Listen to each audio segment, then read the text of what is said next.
somewhere in central Ukraine, buried beneath 3 meters of compacted sediment, archaeologists pulled apart the frozen earth and found something that should not have existed.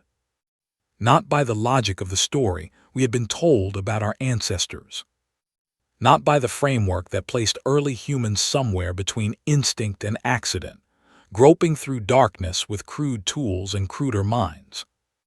What they found instead were the foundations of a structure, circular, deliberate, geometrically precise, built entirely from the interlocked bones of woolly mammoths.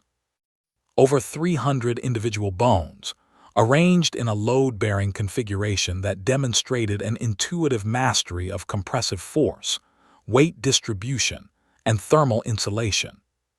The structure was 25,000 years old, and it was engineered. You are sitting in a climate-controlled room right now.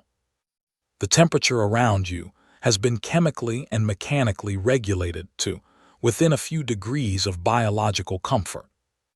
The walls surrounding you were assembled by specialists using materials processed across multiple continents, bound by synthetic adhesives, reinforced with tensile steel, insulated with petroleum-derived foam. You did not build this. You did not need to understand it. And if the system maintaining it failed tonight, most people reading this would face a life-threatening crisis within 72 hours. 25,000 years ago, a human being with the same neurological architecture as yours, the same prefrontal cortex, the same capacity for abstract reasoning, looked at a frozen steppe, looked at the bones of the largest land animal in the region, and without a written language, without a formal tradition of architectural education, without iron or bronze or any refined metal whatsoever, designed and constructed a dwelling capable of sustaining human life through winters that averaged -30 degrees Celsius. That is not primitive behavior. That is cognitive performance operating at the outer boundary of applied intelligence. The Pleistocene epoch did not reward sentimentality. It did not accommodate error. The last glacial maximum, which reached its coldest and most expansive phase approximately 21,000 years before the present, had restructured the entire surface climate of the northern hemisphere.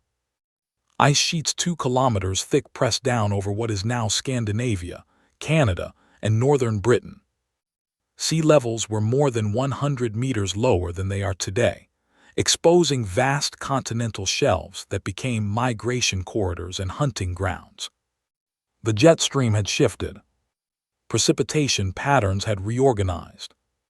The landscape was a periglacial steppe, wind-scoured, bone-dry, swept by katabatic flows descending off the glacial margins at speeds that would, in the modern world, constitute a named storm event. And into this environment, Homo sapiens not only survived. They proliferated. They developed regional cultures. They created symbolic art, structured social hierarchies, long-distance trade networks, and most remarkably, they built. To understand what Ice Age construction actually represented as a cognitive and technical achievement, it is necessary to first understand what was not available. There was no timber in the periglacial zone. The tree line had retreated hundreds of kilometers southward. The ground was permafrost, permanently frozen substrate that made conventional excavation impossible and that fundamentally altered the thermal physics of any structure placed upon it. There was no fired ceramic, no smelted ore, no woven textile in the industrial sense. What existed were 3 categories of material: stone, animal-derived organic matter, and ice. Working exclusively within those parameters, Ice Age engineers, and that word is being used with full, deliberate intention, developed structural solutions that modern materials scientists have only recently begun to formally analyze. The mammoth bone dwellings of the Eastern European plain are the most architecturally complex of these solutions, and they represent a level of precognitive engineering planning that challenges comfortable assumptions about the relationship between literacy and technical sophistication. The sites at Mezhyrich, Mezin, Dobrynishevka, and Udinovo, all located across what is now Ukraine and Western Russia, have yielded structures built from the mandibles, femora, scapulae, and cranial vaults of woolly mammoths arranged in interlocking configurations that distributed structural load across the entire perimeter of the foundation ring. This was not random stacking. Excavation analysis and subsequent structural modeling have demonstrated that the builders selected specific bone types for specific load-bearing roles. Mandibles, curved and dense, were placed in alternating orientations to create a herringbone pattern foundation wall that resisted lateral displacement. Larger long bones were positioned vertically or at calculated angles to transfer compressive force downward. Flat scapulae were used as surface coverage elements, analogous in function to what a modern builder would recognize as decking or sheathing. The neurological implications of this selection process are profound. To choose a mandible over a femur for a specific structural application requires the builder to have formed a working mental model of force vectors, material rigidity, and geometric stability. It requires the capacity to simulate failure modes before they occur, to look at a bone and ask not what it is, but what it will do under load, in wind, across time. This was not instinct. This was not imitation. This was abstract structural reasoning, operating without formal mathematics, but achieving outcomes that formal mathematics would validate. Researchers from the Institute of Archaeology in Kiev, who performed load analysis on the Mezhyrich site, estimated that the foundation walls could have supported a superstructure mass of several hundred kilograms, more than sufficient for the high-end thatch roofing systems that are inferred from the site's organic residue patterns. Thermal management was the central engineering problem of Ice Age habitation, and its solution reveals a systems-level intelligence that extends far beyond the construction of walls. The physics of heat retention in a paraglacial environment are unforgiving. A human body at rest generates approximately 80 watts of thermal energy.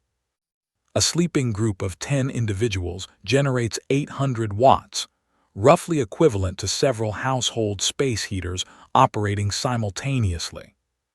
The challenge was not generating heat. The challenge was containing it against a thermal gradient that could exceed 60 degrees Celsius between the interior of the dwelling and the ambient exterior air. Modern insulation science addresses this challenge through the use of low-conductivity materials, aerogels, mineral wool, closed-cell foams, that slow the rate of thermal transfer by reducing molecular conduction pathways. Ice Age builders addressed the same problem using a layered hide and organic debris system, whose thermal resistance properties have since been quantified in experimental archaeology contexts. Animal hides, when layered with furside oriented to manage moisture and airflow, create a composite insulation system with a thermal resistance value competitive with modern fiberglass batting of equivalent thickness. Multiple layers increase this resistance multiplicatively. When combined with an interior hearth system, positioned not at the center of the structure, but offset toward a calculated ventilation point, as evidenced by ash deposit asymmetry at multiple excavation sites. The result is a convective circulation pattern that maintained interior temperatures at physiologically viable levels even during severe external thermal events. This was not accidental arrangement. This was applied thermodynamic reasoning, embedded in material decisions made by individuals who had no terminology for thermodynamics, but who understood its principles through iterative empirical refinement transmitted across generations. The question of how this knowledge was transmitted is itself one of the most consequential unresolved problems in Pleistocene anthropology. Because here is the structural paradox. The bone dwellings of the Eastern European plain were not built once. They were built repeatedly, across a geographic distribution spanning hundreds of kilometers and a temporal range spanning several thousand years. This means the engineering knowledge required to select, transport, process, and assemble mammoth bones into a geometrically sound, thermally efficient habitation structure was preserved and propagated without written language, without formal institutional education, and without the material continuity that modern technological traditions depend upon. The knowledge lived in human minds. It was encoded in demonstration, in narrative, in the structured observation of experienced builders by younger apprentices, in what cognitive anthropologists now describe as embodied technical transmission. And it worked. It worked with sufficient fidelity that structures built by different human groups, in different locations, across different centuries, demonstrate the same fundamental engineering logic. This cognitive infrastructure, the neural capacity for complex technical knowledge storage, intergenerational transmission, and adaptive modification, is not a product of the Holocene. It is not something that emerged when temperatures rose and agriculture became possible. It was present, fully operational, in the minds of people navigating a glaciated planet 30,000 years ago. The engineering they produced was a direct expression of that cognitive capacity, constrained by available materials but not by intelligence. When modern cognitive scientists measure the working memory capacity, the spatial reasoning performance, and the causal inference architecture of contemporary Homo sapiens, they are measuring the same neurological system that looked at a frozen Ukrainian steppe and decided to build. Beyond the bone structures, Ice Age engineering extended into domains that receive far less popular attention, but are equally revealing of systematic technical intelligence. Projectile weapon systems developed during the Upper Paleolithic demonstrate a mastery of ballistic physics that is, by any objective measure, remarkable. The atlatl, a shaft extension device that mechanically increases the rotational leverage applied to a thrown spear, appeared across multiple independent geographic regions during the Pleistocene. Its functional principle is identical to what a mechanical engineer would describe as a force multiplication lever system. By extending the effective length of the throwing arm, the atlatl increases the velocity imparted to the projectile through a straightforward application of angular momentum physics. The result is a weapon capable of delivering a 100-gram projectile at sufficient velocity to penetrate the hide of a woolly mammoth, an animal whose thermal insulation layer alone could exceed 10 centimeters of densely packed fiber. The people who designed this device understood leverage. They understood projectile dynamics. They understood the relationship between applied force, arm geometry, and terminal ballistic performance. They had discovered applied physics in the absence of physics as a formal discipline. The lithic technology of the same period demonstrates equivalent sophistication in material science. Flint knapping at the level achieved by Upper Paleolithic toolmakers required a precise understanding of conchoidal fracture mechanics. The way siliceous stone fractures in predictable curved patterns when struck with calibrated force at specific angles relative to the material's internal stress geometry. A master knapper was not guessing.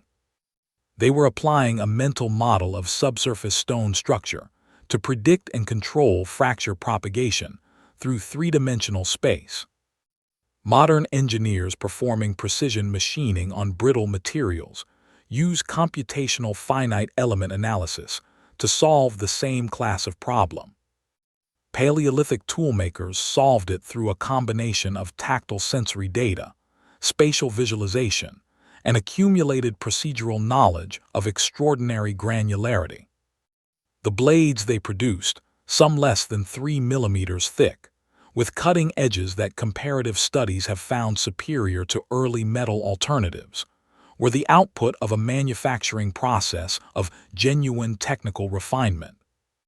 What the archaeological record of the Ice Age communicates, when examined without the distorting lens of progressivist assumptions about human development, is that engineering as a cognitive mode, the systematic application of physical principles to material problems in service of survival or social function, is not a recent invention.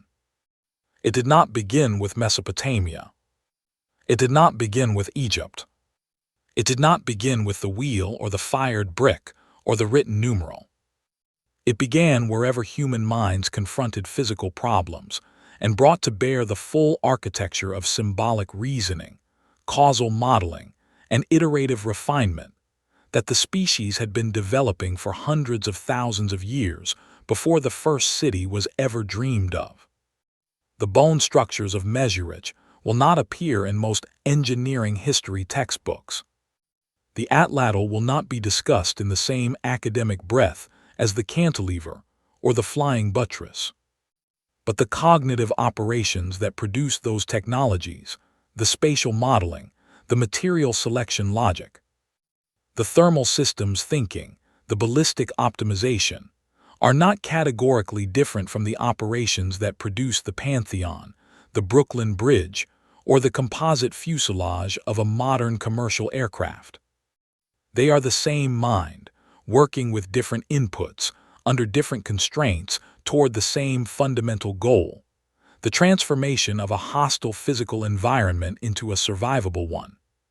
25,000 years ago, on a frozen steppe that no longer exists, human beings with your brain solved problems that your infrastructure currently solves for you. They did it without the accumulated record of every previous solution. They did it from first principles, in extreme cold, under existential pressure, and they did it well enough that their descendants are still here. The question worth sitting with is not how primitive they were. The question is what it means that the distance between their engineering and ours is measured not in intelligence, but only in time.